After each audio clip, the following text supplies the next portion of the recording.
Prompt. I'm Eleanor, 31 years old, and I've spent my entire life watching my parents shower my younger sister Beverly with endless love, attention, and opportunities while I remained in the shadows. Every birthday, every achievement, every milestone, Beverly was celebrated while I was forgotten. But everything changed at her engagement party when they tried to publicly humiliate me one final time. Instead, I finally found the courage to reclaim what was rightfully mine. Before I tell you how I turned decades of painful favoritism into my greatest victory, drop a comment letting me know where you're watching from, hit that subscribe button, and get comfortable because this story of invisible daughters becoming visible is one many of you will sadly recognize. My earliest memory of feeling like an outsider in my own family comes from when I was just 5 years old. My sister Beverly had just turned 2, and my parents threw her a birthday party that transformed our backyard into a miniature carnival, complete with a bouncy castle, petting zoo, and professional photographer. I remember standing by the fence watching my mother Marion fuss over Beverly's perfect curls, while my father Howard beamed with pride, hoisting her onto his shoulders to show her off to their friends. "Isn't she just a living doll?" my mother would coo, adjusting the ribbon in Beverly's golden hair. "She's going to be a heartbreaker someday, just like her mama." 3 months later, on my 6th birthday, I received a store-bought cake and a single present, a practical set of educational books. There was no party, no decorations, and certainly no photographer. When I asked why my celebration was so different from Beverly's, my mother patted my head distractedly. "You're a big girl now, Eleanor. Big girls don't need all that fuss." That pattern established itself early and never wavered. Beverly was the golden child, blessed with our mother's striking looks and natural charm. I took after my father's side, practical, studious, with unremarkable brown hair and a serious disposition that seemed to disappoint my mother from the beginning. Our family dynamics weren't accidental. My mother Marion had been a beauty queen in her youth, even making it to the state finals of Miss Massachusetts before meeting my father. She had dreamed of fame and glamour, but settled for marriage to Howard, a successful but utterly conventional accountant who provided financial stability but little excitement. Beverly represented all the dreams my mother had deferred, beautiful, charming, and socially gifted. I, on the other hand, was a constant reminder of the practical life she'd settled for. My father's accounting firm had grown steadily over the years, providing our family with a comfortable upper-middle-class existence in our Boston suburb. He worked long hours and seemed to view parenting as an extension of his provider role, showing love through financial support rather than emotional presence. His traditional values meant he naturally gravitated toward Beverly, whose feminine charm and social popularity matched his idea of successful womanhood. My intellectual interests and quiet nature registered as neither impressive nor concerning. I simply existed in his peripheral vision. The favoritism manifested in countless small ways that accumulated like paper cuts over time. Family photo albums told the story clearly. Beverly centered in nearly every picture, often sitting on our parents' laps or being hugged, while I appeared at the edges, sometimes partially cropped out or missing entirely. When relatives visited, my mother would proudly parade Beverly around, encouraging her to perform little dances or recite cute phrases while introducing me as an afterthought. "And this is Eleanor, our oldest. She's very responsible." Responsible. That became my identity, not talented, not special, just reliable. When Beverly needed help with homework, I was expected to tutor her. When she forgot her lunch, I was sent to deliver it. When she made messes, I was tasked with cleaning them up. I became the family's unpaid assistant, expected to support Beverly's starring role while remaining contentedly in the background. By necessity, I developed independence early. While Beverly had our mother laying out her clothes each morning and fixing her hair in elaborate styles, I learned to get myself ready for school. While Beverly received constant praise for minimal effort, I pushed myself academically, hoping my achievements might finally capture my parents' attention. Books became my refuge. The public library 3 blocks from our house became my sanctuary, a place where I could disappear into stories of children who were valued and adventures where ordinary girls became heroes. The librarians knew me by name, often setting aside new arrivals they thought I might enjoy. In those quiet stacks, I found the attention and recognition that was missing at home. In 4th grade, I met Ruth, who would become my lifeline.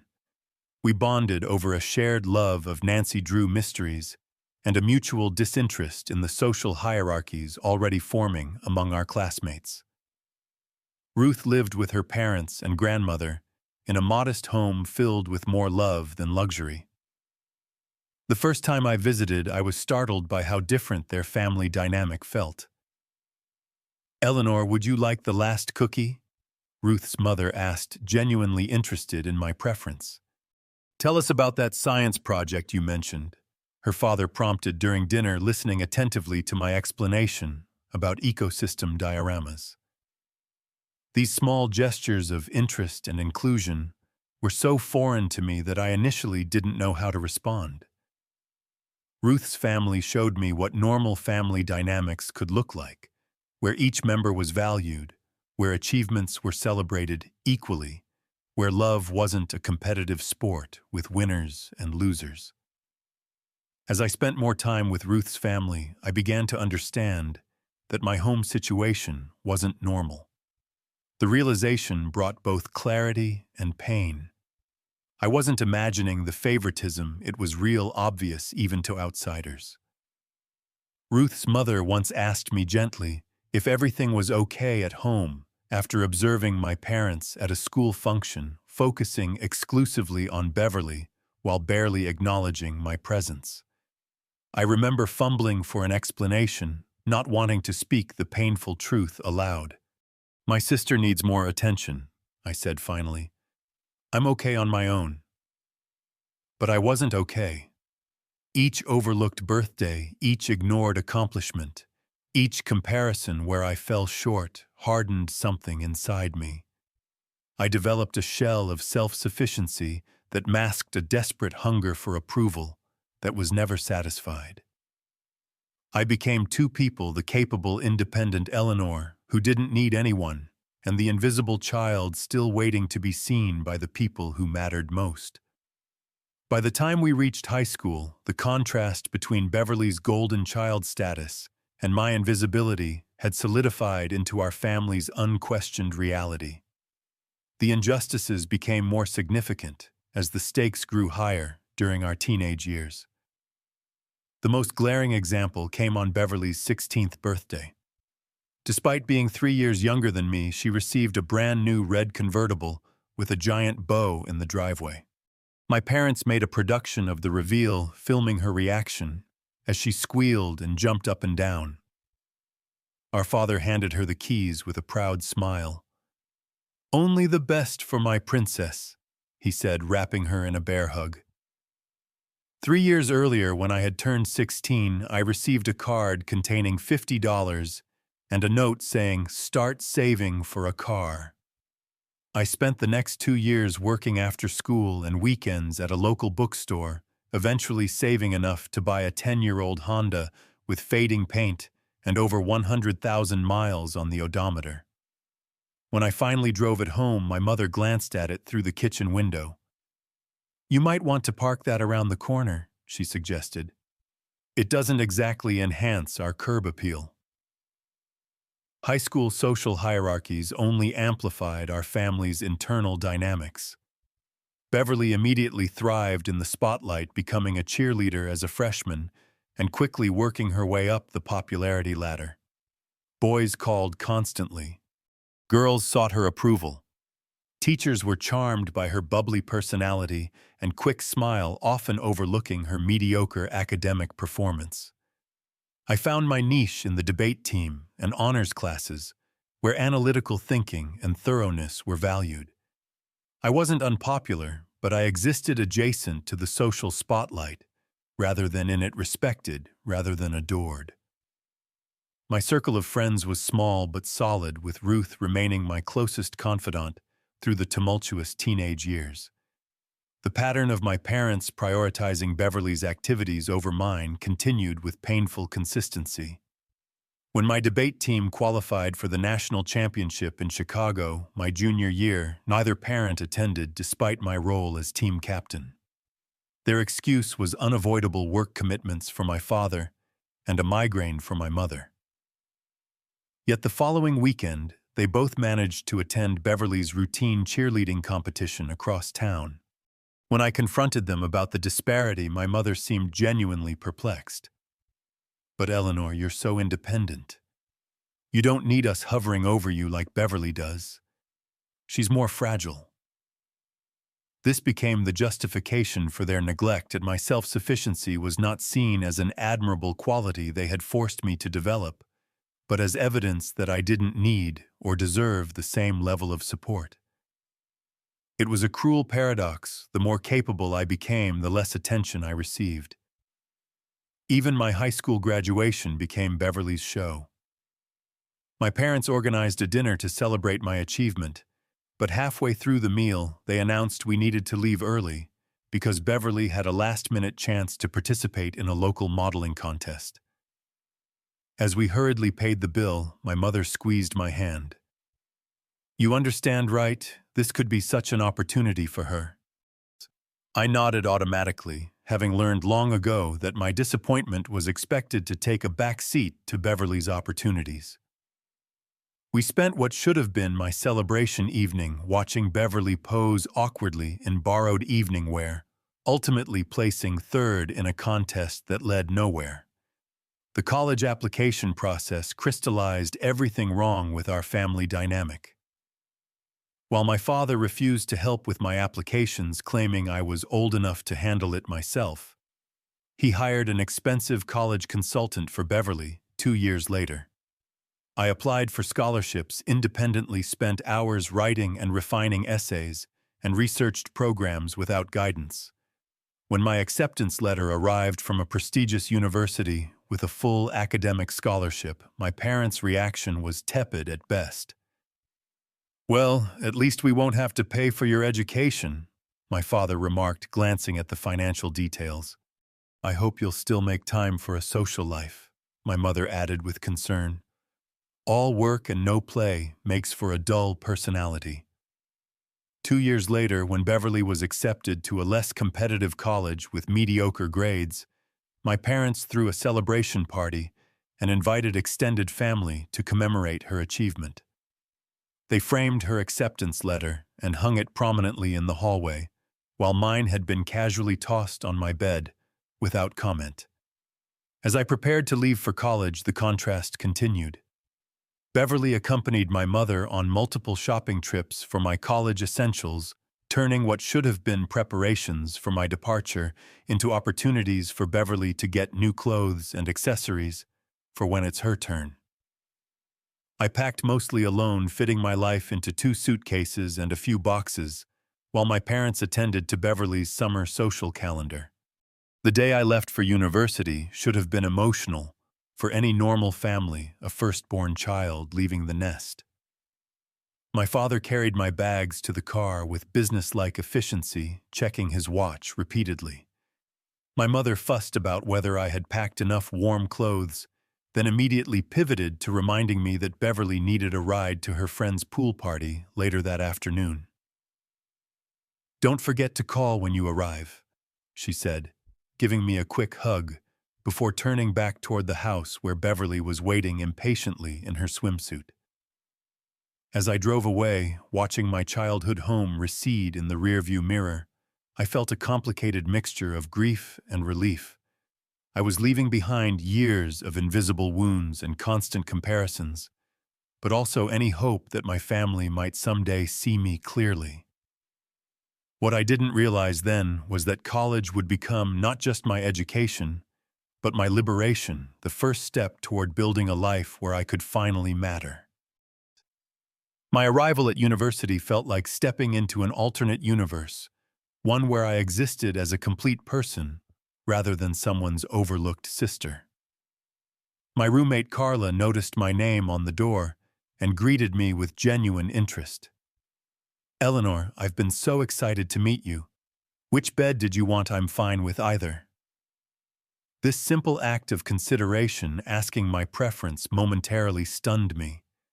I had become so accustomed to accommodating others that being consulted felt foreign.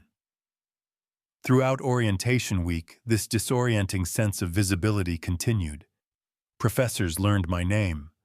Classmates invited me to study groups. Resident advisors checked in about my adjustment to campus life. "You seem surprised when people pay attention to you," Carla observed after our first month as roommates. "Has it always been that way?"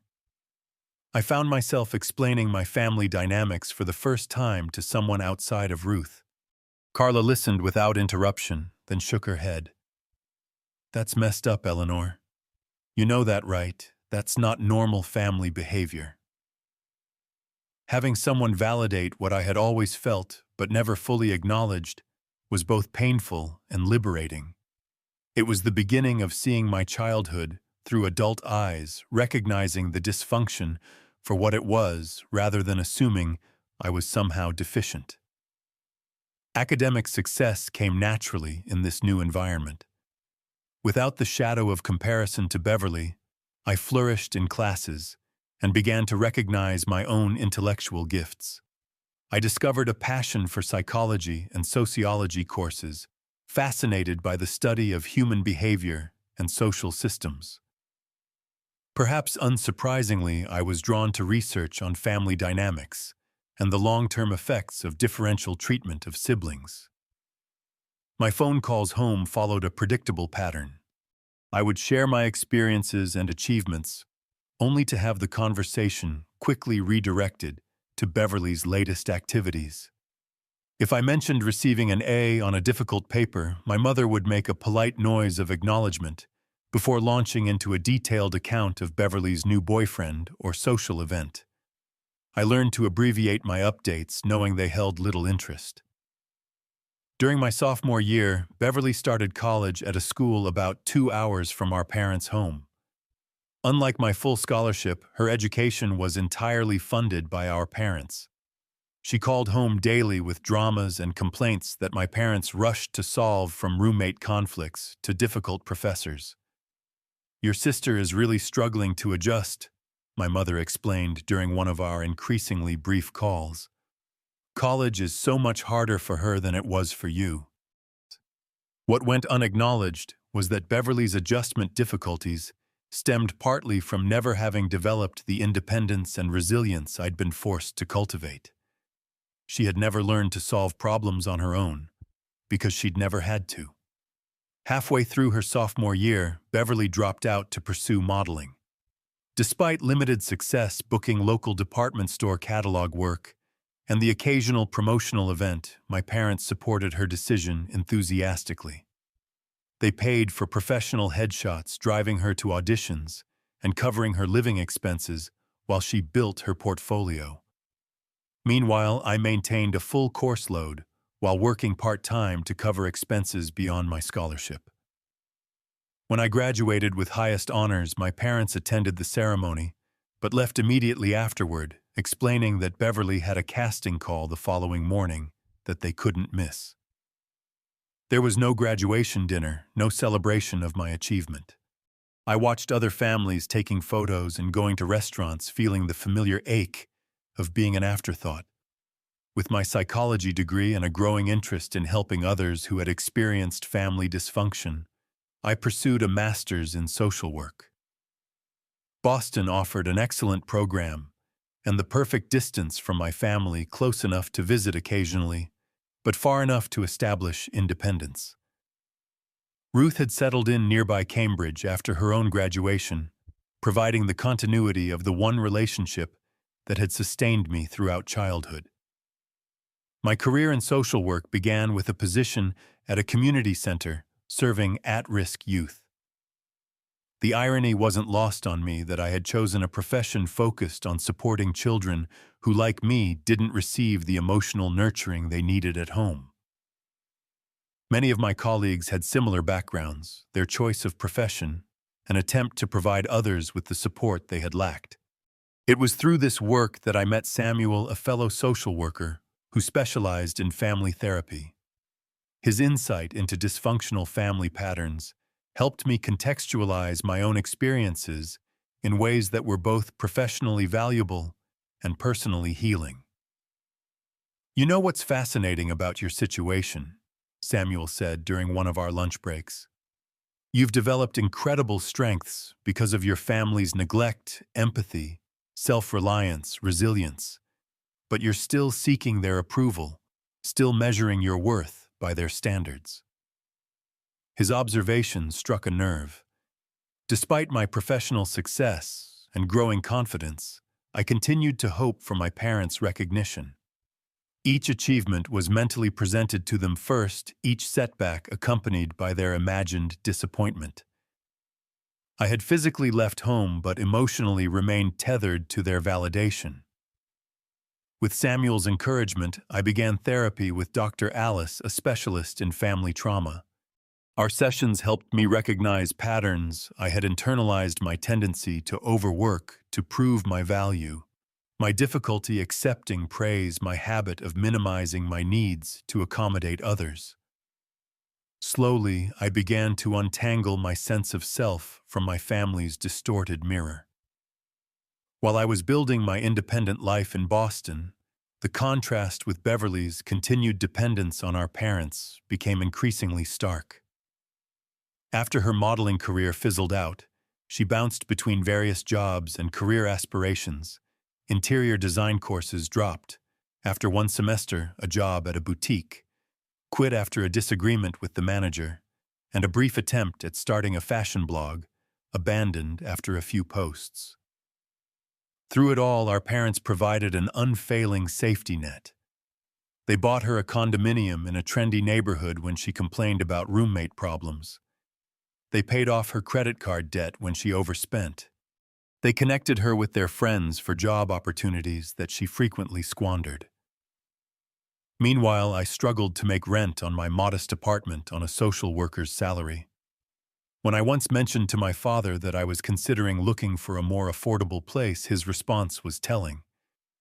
"You've always been good at living within your means, Eleanor. That's a valuable life skill." The subtext was clear. Beverly needed help because she couldn't manage on her own, while my self-sufficiency meant I deserved less support. My independence, forced upon me by years of neglect, had become the justification for continued neglect. Family gatherings became increasingly difficult to navigate as these patterns calcified. Holidays at my parents' home followed the same script year after year. Beverly as the radiant center of attention, while I helped in the kitchen, cleared dishes, and listened to extended family praise my sister's beauty and charm, while my accomplishments went unmentioned.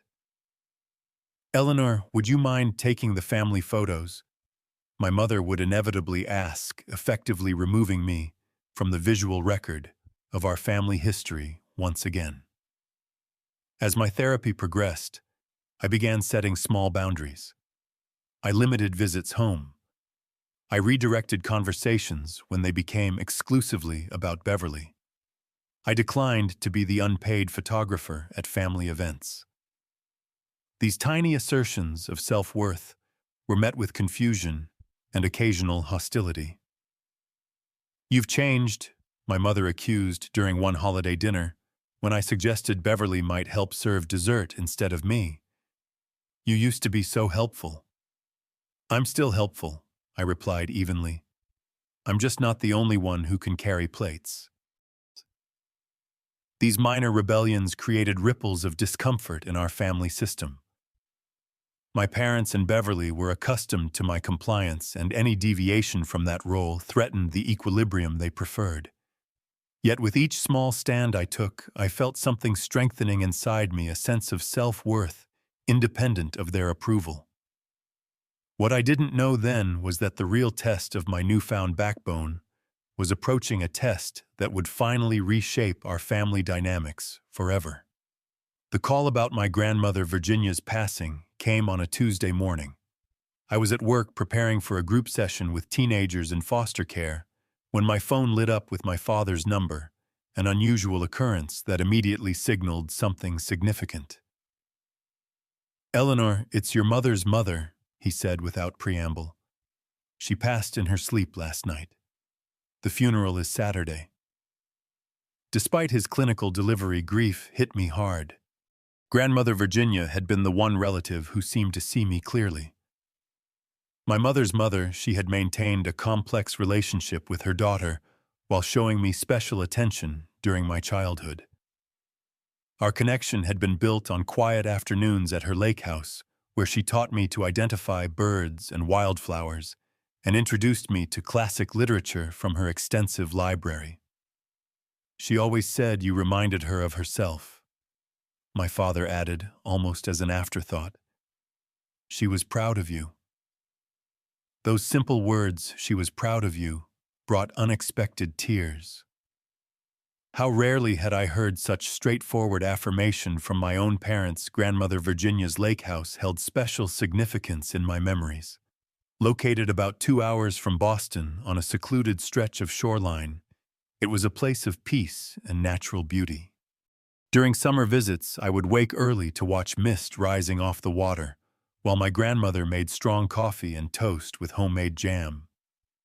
"This place has history," she would tell me, showing me black and white photographs of the property from the 1930s when her parents had built it. "Someday, it will be yours to protect." I had assumed this was merely sentiment rather than literal intention, but the memory of her words returned to me as I prepared for the funeral. The service brought our extended family together for the first time in several years. Aunt Janice, my mother's sister, greeted me warmly, while eyeing Beverly with barely concealed disapproval. Cousins I hadn't seen since childhood had grown into adults with careers and families of their own. Throughout the gathering, I noticed the subtle divisions, those who gravitated toward my mother and Beverly's dramatic displays of emotion, and those who sought me out for quieter, more substantial conversations. Beverly's grief performance was theatrical, loud sobs at strategically visible moments, tales of a close relationship with grandmother that I knew to be largely fictional. The reality was that Beverly had visited the lake house, rarely finding it boring compared to the social opportunities of the city. Grandma always said I was the spitting image of Mom in her youth, Beverly told a cluster of relatives during the reception. She loved having me model her vintage dresses. I bit my tongue, knowing that Grandmother Virginia had actually stored those vintage dresses specifically to keep them away from Beverly after she had stained one with nail polish during a careless try-on session. The day after the funeral, we gathered at Walter Green's law office for the reading of Grandmother's will. Walter was a contemporary of my grandmother's, a tall, distinguished man with silver hair and perceptive eyes that seemed to take in every nuance of our family dynamics as we settled into his wood-paneled conference room. Virginia was meticulous about her affairs. Walter began, adjusting his reading glasses. She updated this will annually for the past decade, with the most recent version signed just 3 months ago. My mother nodded impatiently. Yes, Mother was always organized. Shall we proceed with the distribution?" Walter gave her a measured look before continuing. What followed was a straightforward division of grandmother's financial assets, investment accounts, savings, and insurance policies, to be divided equally between my mother, Aunt Janice, and their children. The equal treatment already seemed to surprise my mother, who had perhaps expected preferential treatment. Then came the matter of the lake house property. Regarding the property at Lakeshore Drive, including the house, all furnishings, and the surrounding 5 acres, Walter read, "I leave this in its entirety to my granddaughter Eleanor Marie Winters, who has shown true appreciation for its history and natural beauty. It is my wish that this property remain in the family for generations to come as a place of reflection and connection to nature." The silence that followed was absolute. I sat frozen, certain I had misheard. My mother's face flushed red, while Beverly's mouth fell open in undisguised shock. "There must be some mistake," my mother said finally, her voice tight. "Mother always intended the lake house to stay with the primary family line." Walter shook his head. "There is no mistake, Marion. Virginia was extremely clear about this provision. She had the house and property independently appraised to ensure the overall distribution of assets remained equitable when factoring in its value." "But Eleanor doesn't even live nearby," Beverly protested. "How would she maintain it? I'm only 20 minutes away. It makes much more sense for me to have it." The irony of her sudden concern for property maintenance when she had never shown interest in the lake house before was not lost on me. I remained silent, still processing the magnitude of what had just happened. My father cleared his throat. "Surely there's room for discussion here. Virginia may not have been thinking clearly toward the end." Walter's expression hardened slightly. "I can assure you that Virginia was of completely sound mind when she made these decisions. We discussed her wishes at length, and she anticipated potential disagreement. She left this letter to be read if her decisions were questioned." He removed an envelope from his portfolio and broke the seal, unfolding a single page of my grandmother's distinctive handwriting. "To my family. If this letter is being read, it means my decisions have been met with resistance. This does not surprise me. I have watched the dynamics in our family for many years, observing how certain members have been celebrated, while others have been overlooked. The distribution of my estate reflects my own values and judgments, not conventions or expectations. The lake house has been my sanctuary and joy. I leave it to Eleanor because she alone has shown genuine appreciation for its meaning beyond its monetary value. During her visits, she learned the names of birds, helped maintain the garden, and listened to its history. She has earned this inheritance through authentic connection, not obligation or expectation. My decisions are final.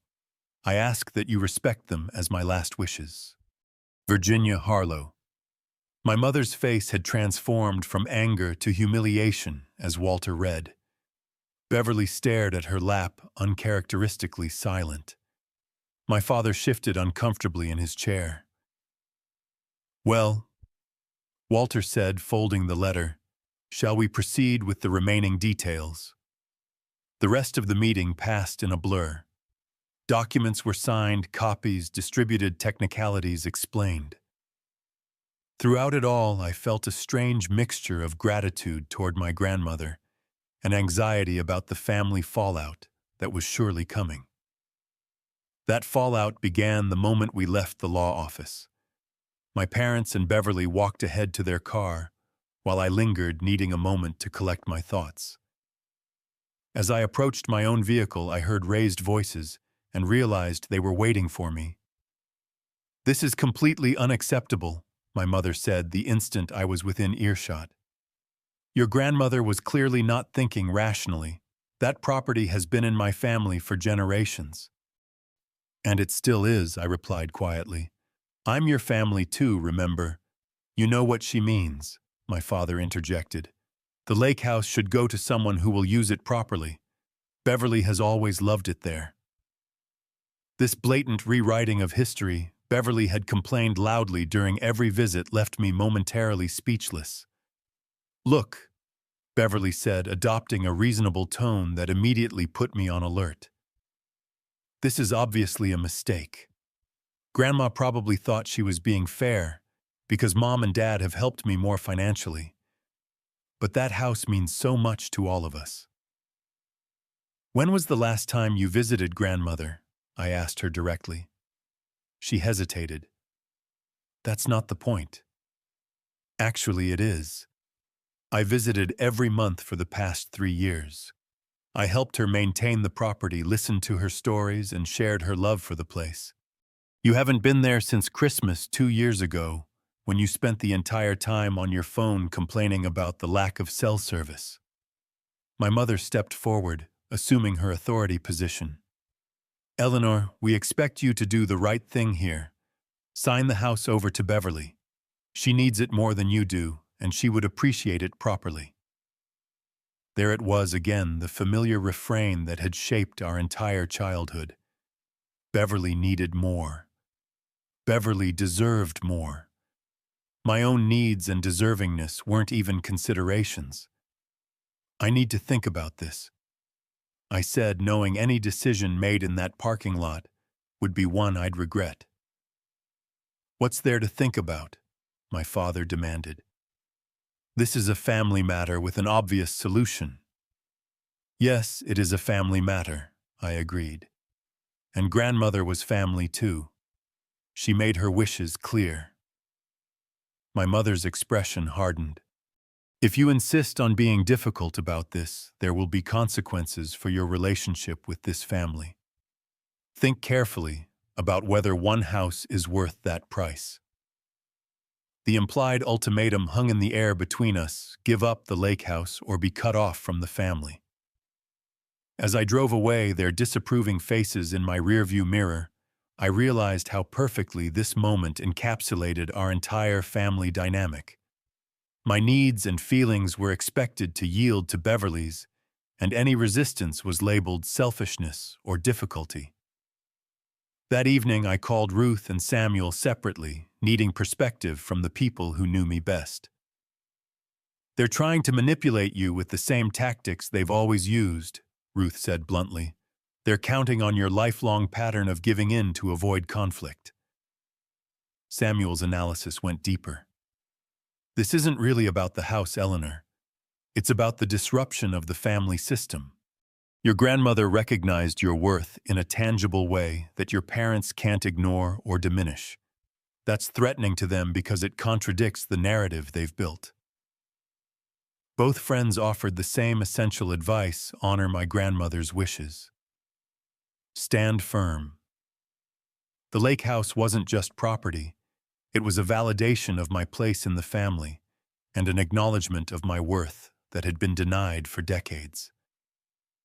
Whatever you decide, Samuel added, make sure it's because it's what you truly want, not because you're still seeking their approval. As I considered my options over the following days, I realized this inheritance represented a crossroads. I could continue the pattern of sacrificing my own interests to keep a fragile peace, or I could finally claim what was rightfully mine, not just the property, but my dignity and self-worth. The decision, when it crystallized, felt like the first truly adult choice I had ever made about my family.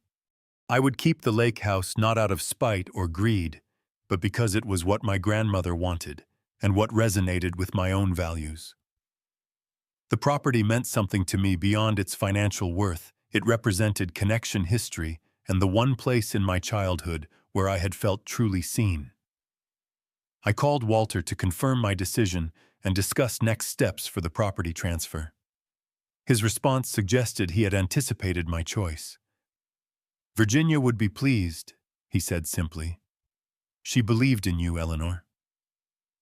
Those words stayed with me as I weathered the storm of family disapproval that followed. Little did I know that the worst was yet to come. The 6 months following grandmother's will reading unfolded in a tense standoff. My parents and Beverly maintained minimal contact, their messages terse, and focused on attempting to change my mind about the lake house. Each communication included some variation of, "when you're ready to be reasonable," or "once you reconsider your selfish decision," making it clear that reconciliation was conditional on my surrender. I held firm, working with Walter to handle the legal aspects of the property transfer. During this process, he shared insights about my grandmother that strengthened my resolve. Virginia watched your family dynamics with increasing concern over the years, he told me during one meeting. She saw how your accomplishments were minimized, while your sister was placed on a pedestal. It troubled her deeply, especially as she saw the pattern repeating from her own experiences with your mother. This generational perspective helped me understand that the favoritism wasn't personal. It was a dysfunctional pattern my mother had likely experienced herself and unconsciously perpetuated. The knowledge didn't erase the hurt, but helped me contextualize it. Then came Beverly's unexpected engagement to Gordon Phillips, a successful investment banker she had been dating for only 4 months. The news arrived via a group text message including an image of her hand sporting an impressive diamond ring. Gordon and I are engaged. Wedding planning begins. Now Mom is thrilled. Despite our strained relationship, I sent a simple congratulatory response. Within minutes, my phone rang, my mother calling for the first time in months. Beverly's engagement party is being planned for next month at the country club, she announced without preamble. She wants you to be part of her bridal party. The sudden inclusion, after months of cold shoulder, immediately triggered my suspicion. That's surprising considering we've barely spoken since grandmother's funeral. Family is family, Eleanor, my mother replied with an edge of impatience. Beverly wants to put all this unpleasantness behind us. She specifically requested you as her maid of honor. The request made little sense given our history and recent estrangement. Beverly and I had never been close, and she had several longtime friends who would be more natural choices for the role. Before I could formulate a response, my mother continued, "This is a chance to mend fences, Eleanor, to be part of the family again.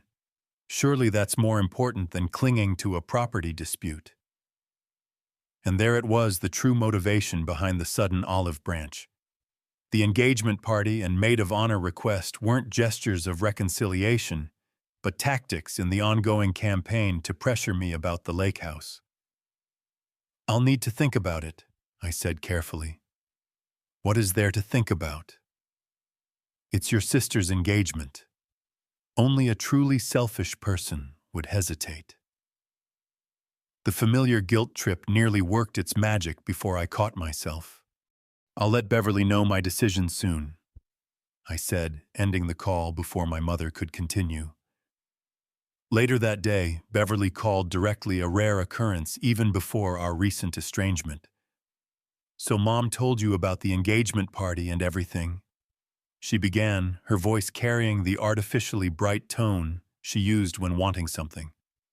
"I really need you there, Ellie, as my maid of honor."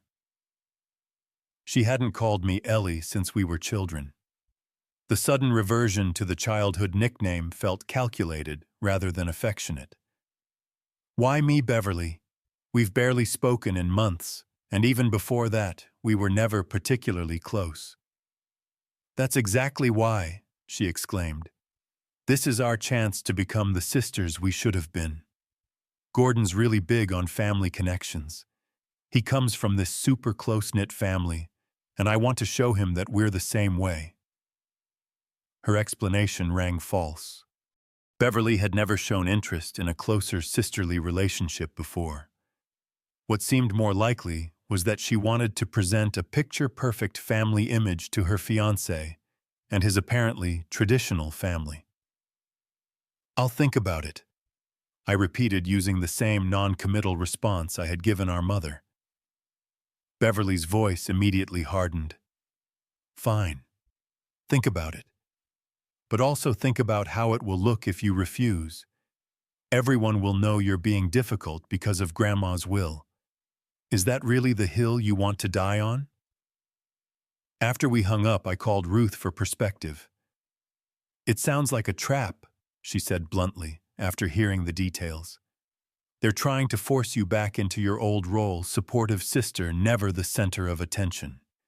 And I bet they're hoping to use the engagement as leverage for the lake house situation." "You think they'd use Beverly's engagement to manipulate me about the inheritance?" I asked, though I already knew the answer. Wouldn't be the first time they've used a family event to reinforce the hierarchy, Ruth pointed out. Remember your high school graduation dinner that turned into Beverly's modeling showcase? She was right, of course. Throughout our lives, family gatherings had been stages for reinforcing who mattered and who didn't. Accepting the maid of honor role would signal my willingness to return to the established order, Eleanor in the background, Beverly in the spotlight, supported by our parents' unwavering favoritism. Yet refusing outright would play into their narrative of me as the difficult, selfish daughter who had disrupted family harmony. After careful consideration, I decided on a middle path. I would attend the engagement party, but decline the maid of honor role, suggesting that one of Beverly's close friends would be more appropriate. When I called Beverly with my decision, her response was predictably dramatic. "You're ruining everything. Gordon's family will think there's something wrong with our family if my own sister refuses to be my maid of honor." "I'm happy to attend and support you," I explained calmly. "But the maid of honor should be someone you're genuinely close to, not a prop for appearances." The conversation devolved from there, with Beverly cycling through anger, tears, and finally cold resignation. "Fine. Come or don't come. But Mom wants you to go shopping with us for the party. Saturday at 11, Neiman Marcus. Try to look presentable." The shopping trip proved to be an exercise in familiar humiliation. My mother and Beverly moved through the designer departments like a well-practiced team, pulling dresses for each other, while occasionally holding up an unflattering option for me.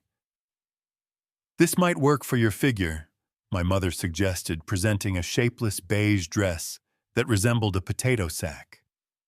"It's slimming." Meanwhile, Beverly tried on a succession of stunning cocktail dresses, each one met with my mother's effusive praise. When I selected a deep blue dress that actually flattered my figure, my mother's criticism was immediate. "That's far too attention-grabbing, Eleanor. As the sister of the bride-to-be, you should choose something more understated. You wouldn't want to upstage Beverly's moment." The subtext was clear. As always, my role was to fade into the background, to be the drab setting that made Beverly's sparkle more noticeable by contrast. As we left the store, Beverly made her first direct reference to the lake house situation since her engagement announcement. "You know, Gordon and I were thinking about honeymoon locations," she said casually. "A lakeside retreat would be so romantic, somewhere private with history." "There are lots of lovely resorts that would work perfectly," I replied, deliberately missing her hint. She persisted. "But family property has such special meaning. Wouldn't it be the perfect wedding gift, something with real sentimental value?" And there it was, the real agenda behind the sudden inclusion in wedding preparations. The engagement party, the maid of honor request, even the shopping trip were stepping stones toward the ultimate goal, pressuring me to give up the lake house as a wedding gift. "I'm sure you and Gordon will find the perfect honeymoon spot," I said neutrally, refusing to engage with her thinly veiled request. Beverly's expression darkened momentarily before she recovered her pleasant facade.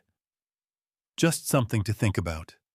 Family, supporting family, and all that."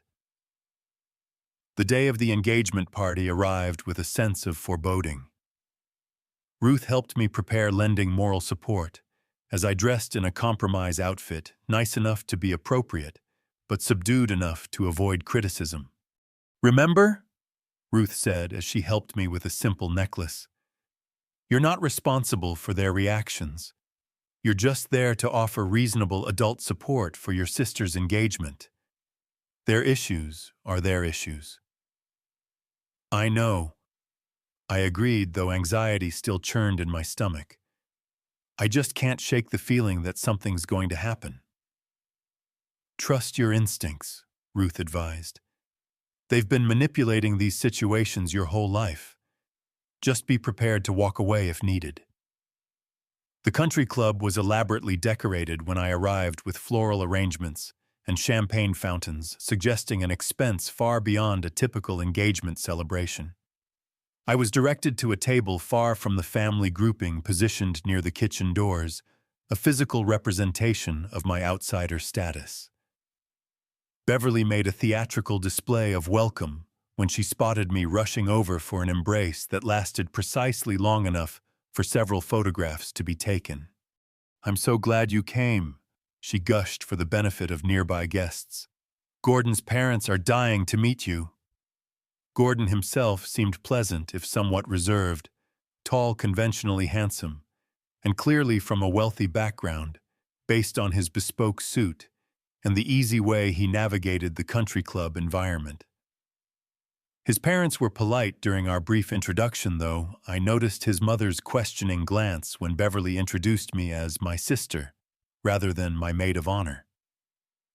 As the evening progressed, I maintained a low profile, making polite conversation with distant relatives and family friends, while observing the familiar dynamics play out. My parents orbited Beverly and Gordon, making introductions and sharing carefully curated family stories that invariably centered Beverly as the golden child. About an hour into the event, Beverly approached my table with a champagne flute in each hand. "Here," she said, offering one to me. "A peace offering." I accepted the glass cautiously. "Thank you." "I want us to move past all this awkwardness," she continued, sliding into the chair beside me. "Life's too short for family disputes, don't you think? Especially over material things." Her emphasis on material things made her agenda clear. "I agree that family relationships are important," I replied carefully. "Exactly," she exclaimed as if I had conceded a major point. "Which is why I've asked Dad to include you in the toast schedule tonight. Just a short speech about your big sister finding happiness. It would mean so much to me." The request seemed innocuous on the surface, but something in Beverly's too bright smile triggered my warning signals. Before I could respond, she continued. "Oh, and Gordon mentioned how much he'd love to see the lake house property. Maybe we could all drive up next weekend, start rebuilding our sisterly bond in Grandma's special place." The connection between the speech request and the lake house visit became clearer. This was about creating public pressure, having me make a sentimental speech about family bonds that could then be leveraged for the property discussion. "I'll think about the speech," I said noncommittally. "As for the lake house visit, I'm still settling the legal details with Walter. It's not a good time for guests." Beverly's smile tightened almost imperceptibly. "Well, the speech is already on the program, so that's settled. Dad will introduce you right after his welcome toast." Before I could object, she was called away by a photographer, wanting group shots of the engaged couple with Gordon's family. I was not invited to join these photos. I considered leaving, then sensing manipulation in progress, but decided to stay and handle whatever came with dignity. Ruth's advice echoed in my mind. I wasn't responsible for their behavior. Only my response to it. About 30 minutes later, as I was engaged in conversation with an elderly cousin, Beverly accidentally bumped into me, spilling red wine down the front of my dress. "Oh my God, I'm so clumsy!" she exclaimed loudly, drawing attention to the incident. "Quick, go get cleaned up in the ladies' room. Use club soda and a napkin." As I made my way to the restroom, aware of the spreading stain and watching eyes, I heard my father's voice on the microphone.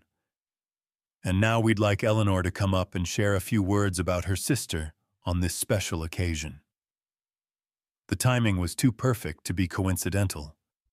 While I was addressing the wine stain in the restroom, I heard the announcement repeated. By the time I emerged, somewhat presentable but still visibly stained, the entire room was waiting expectantly, faces turned toward me. "There she is," my father called out. "Eleanor, come up and give your toast to the happy couple."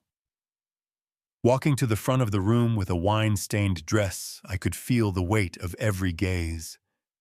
Some sympathetic, others amused, a few, including my mother's, satisfied. As I took the microphone, I caught Beverly whispering something to her friend, both glancing my way with poorly concealed smirks. In that moment, I overheard a fragment of their exchange.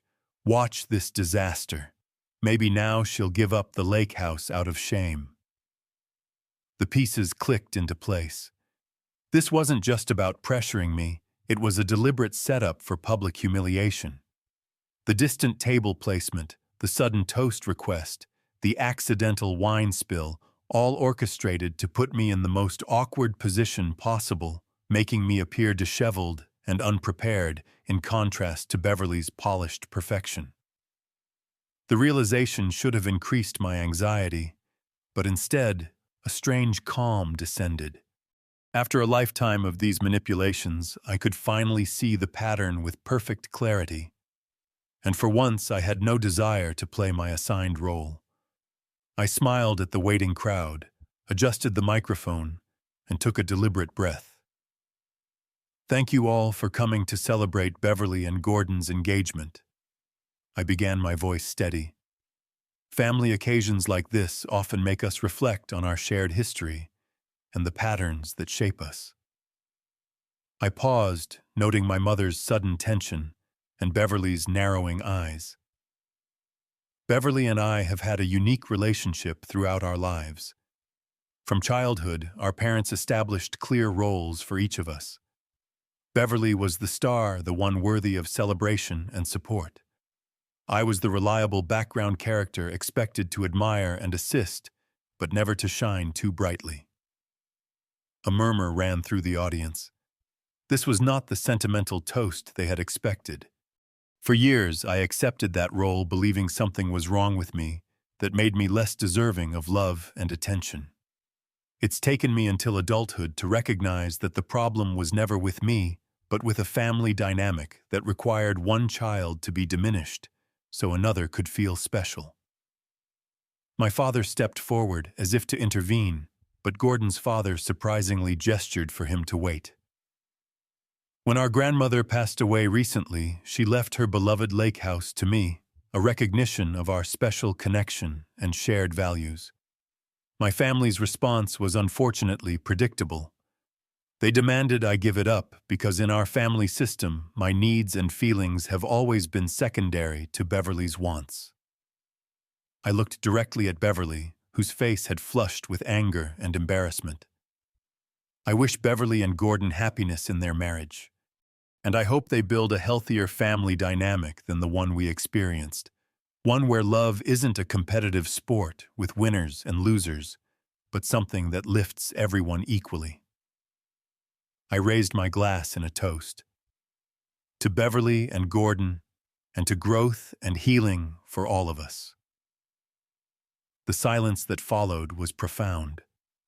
Then, surprisingly, Gordon's mother began to applaud, followed by several others. My parents remained frozen in mortified silence while Beverly stared daggers at me. "One last thing," I added, handing the microphone back to my father.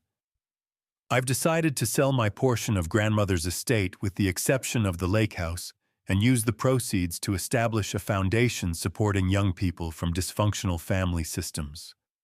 It feels like the right way to honor her legacy of seeing people for who they truly are." With that announcement, which I had decided upon just moments before speaking, I placed my champagne glass on the nearest table and walked calmly toward the exit. Behind me, I could hear the rising buzz of conversation and my mother's attempts to redirect attention back to the celebration. As I stepped into the cool evening air, I felt lighter than I had in years. For the first time, I had refused to participate in my own diminishment. I had spoken my truth without anger or victimhood, simply stating the reality that had shaped our family for decades. Whatever came next, whether estrangement or uncomfortable reconciliation, I had finally taken back what was mine. Not just the lake house, but my dignity, my voice, and my right to be seen. The aftermath of my engagement party speech unfolded exactly as one might expect. My phone exploded with messages, before I even reached my car first, from my furious mother, then my father, and finally Beverly herself, whose text consisted primarily of capital letters and exclamation points. "How dare you humiliate me at my own engagement party? You've ruined everything." I drove home in a state of strange calm, recognizing that a significant bridge had been burned, but feeling no regret. For once I had spoken truth to the family mythology, naming the dynamic that had shaped all our lives, but had never been acknowledged aloud. Ruth was waiting at my apartment, having left the party shortly after my exit. "That was the most badass thing I've ever seen," she said, hugging me tightly. "Your grandmother would have been so proud." The following days brought a barrage of communications from family members. My parents left voicemails alternating between rage and wounded disbelief. How could I have embarrassed them publicly? What would their friends think? Did I have any idea of the damage I had caused to Beverly's special day? "Your selfishness has reached new heights," my mother declared in one particularly venomous message. "To use your sister's engagement party as a platform for airing your imagined grievances shows just how disturbed you've become." The selective perception was remarkable. In their version of events, I was the aggressor, who had disrupted family harmony, not the target of a carefully orchestrated humiliation attempt. Their inability to recognize their role in creating the situation only confirmed the rightness of my decision to finally stand my ground. Beverly's response evolved from initial fury to calculated manipulation. After 3 days of angry messages, she shifted to tearful appeals. "I don't understand why you hate me so much, Ellie," she sobbed in a voicemail. "I've only ever wanted us to be close. Now Gordon's parents are questioning everything, and it's all falling apart." The guilt trip might have worked in the past, but therapy had helped me recognize these tactics for what they were. I responded with a brief, clear text. "I don't hate you, Beverly. I'm simply no longer participating in a family dynamic that requires me to be less so you can be more. I wish you happiness with Gordon, but our relationship needs to be based on mutual respect, not the old patterns."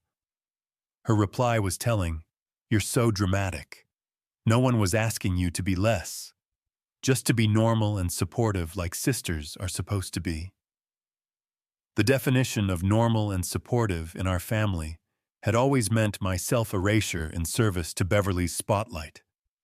Her inability to see this fundamental truth made meaningful reconciliation unlikely, at least in the short term. Surprisingly, not all family responses were negative. Aunt Janice, my mother's sister, who had always maintained a polite distance from family drama, called with unexpected support. "It's about time someone said it out loud," she remarked. "Your mother did the same thing to me growing up, you know. Some patterns run deep in families, unless someone has the courage to break them." Even more surprising was an email from Gordon Beverly's fiancé, sent to my work address rather than my personal one, clearly an attempt to communicate without Beverly's knowledge. "I want to thank you for your honesty at the engagement party," he wrote. "Beverly has painted a very different picture of your family dynamics and your character. Your speech has given me pause and raised questions I need to consider carefully before moving forward with marriage plans. If you're willing, I'd appreciate the chance to speak with you directly." I agreed to meet Gordon for coffee at a neutral location halfway between Boston and his office. Our conversation was revealing. He described how Beverly had characterized me as jealous and unstable, prone to lying for attention. She had explained away my inheritance of the lake house as my having manipulated our grandmother in her vulnerable final years. "The Beverly I saw at the engagement party after your speech wasn't the woman I thought I knew," he admitted. "The coldness in her eyes, the way your parents immediately closed ranks around her, without any concern for how you felt. It made me question everything." I was careful not to demonize Beverly or my parents. He was focusing instead on describing patterns and specific incidents rather than assigning malicious intent. Gordon listened attentively, asking thoughtful questions that suggested he was genuinely trying to understand rather than gather ammunition. "I'm postponing the wedding," he told me as our meeting concluded. "Beverly is devastated and blames you entirely, but this isn't about you. It's about recognizing warning signs I've been ignoring because I wanted to believe in the perfect family image she presented. While I hadn't set out to disrupt Beverly's engagement, I couldn't pretend to be sorry that Gordon was approaching marriage with greater awareness. Perhaps he would ultimately decide Beverly was indeed his perfect match, but at least the decision would be made with clear eyes rather than manipulation. Meanwhile, I began implementing my announced plan to sell my portion of grandmother's estate and establish a foundation. Walter connected me with financial advisors and nonprofit specialists who helped structure the organization with a clear mission providing educational and therapeutic support to young adults from dysfunctional family systems. The lake house itself became my sanctuary during this transitional period. I took a brief leave from work to spend time there walking the shoreline paths my grandmother had loved and sorting through her belongings. Among her papers, I discovered journals dating back decades, including entries that shed light on our family's multi-generational patterns. My mother, it seemed, had been the Beverly of her generation, favored by my grandfather, while Aunt Janice was relegated to the background. Grandmother Virginia had observed this dynamic with increasing concern over the years, particularly as she saw it repeating with Beverly and me. "History echoes through families unless someone chooses a different song," she had written in one entry dated shortly before her death. "Eleanor has the strength to break the pattern if she can find her voice. The lake house is my vote of confidence in her courage." These insights helped me contextualize our family dysfunction without excusing it. My mother had likely been shaped by the same favoritism she later perpetuated, creating a cycle that could continue indefinitely unless deliberately interrupted. Professional recognition arrived during this period of personal upheaval. The youth program I had developed at the community center received a significant grant, bringing attention from city officials and social work publications. I was invited to speak at a conference on innovative approaches to supporting at-risk youth, an honor that would once have been diminished by my family, but was now celebrated by my chosen community of colleagues and friends. Samuel attended the conference presentation, bringing along several colleagues who became valuable professional connections. "You're building something important," he told me afterward. "Not just for the kids you work with, but for yourself. A life defined by your values rather than your family's limitations." My parents eventually attempted contact again, after nearly 2 months of strained silence following the engagement party. My father called on a Sunday afternoon, his voice uncharacteristically hesitant. "Your mother and I have been doing some thinking," he began. "Perhaps we haven't always been as balanced in our attention as we could have been." This qualified half-acknowledgement was as close to an apology as I had ever received from him. I remained silent, waiting for him to continue. "Beverly's engagement is off, as you may have heard. She's taking it hard. Blames you, of course, though Gordon made it clear the decision was his." "I'm sorry she's hurting," I said sincerely. "But I didn't cause the postponement. I just spoke honestly after years of silence." My father sighed heavily. "Yes, well, about the lake house. We've consulted another attorney who confirmed your grandmother's will is airtight. Given that reality, we're prepared to accept your inheritance and move forward as a family." The conditional nature of this acceptance was telling, not an acknowledgement that I deserved the inheritance or that grandmother had made a wise choice, but merely a reluctant admission that they couldn't legally force me to give it up. I appreciate that, I replied neutrally. Moving forward would be good for everyone. Your mother would like you to call her, he added. She's not ready to discuss the things you said at the party, but she'd like to hear about your work. She saw the article in the Boston Globe about your program receiving that grant. This represented a small but significant shift, my mother showing interest in my professional accomplishments, rather than immediately redirecting conversation to Beverly. Whether this change stemmed from genuine growth or simply from Beverly's reduced status as a no longer engaged daughter was unclear, but it opened a door to potentially healthier interaction. My conversation with my mother was brief and somewhat stilted, focusing exclusively on my work and carefully avoiding any mention of Beverly, the engagement party, or the lake house. It wasn't reconciliation exactly, but it was a step away from total estrangement. 2 years passed with gradual halting progress in family relationships. My parents divorced after 35 years of marriage, a development that shocked extended family, but made sense to those who understood their dynamics. Without Beverly's constant need for attention and support to bind them together in common purpose, the fundamental emptiness of their relationship had become impossible to ignore.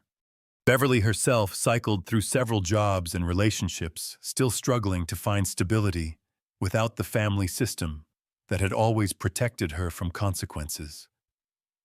Our interactions remained minimal and carefully bounded holiday texts, occasional brief calls, but no sustained reconnection. The lake house transformed under my care, becoming both a personal residence and the headquarters for the foundation I had established. The Eleanor Winters Foundation for Family Healing offered retreats for young adults working to overcome family trauma, providing therapeutic support in the peaceful, natural setting that had once been my own refuge. Ruth's wedding took place on the property, a joyful celebration that represented everything family gatherings should be: authentic, connection, mutual support, and genuine happiness for others' joy. As I watched my oldest friend exchange vows with her partner on the shore of the lake, I reflected on how chosen family had sustained me when biological ties had failed. The most unexpected development came on an ordinary Tuesday morning when my father appeared at the lake house unannounced. He stood awkwardly on the porch, looking older and somehow smaller than I remembered. I was driving through the area, he explained, though the lake house was nowhere near any logical route. Thought I might stop by and see what you've done with the place. I invited him in, offering coffee and watching his reaction as he took in the changes I'd made.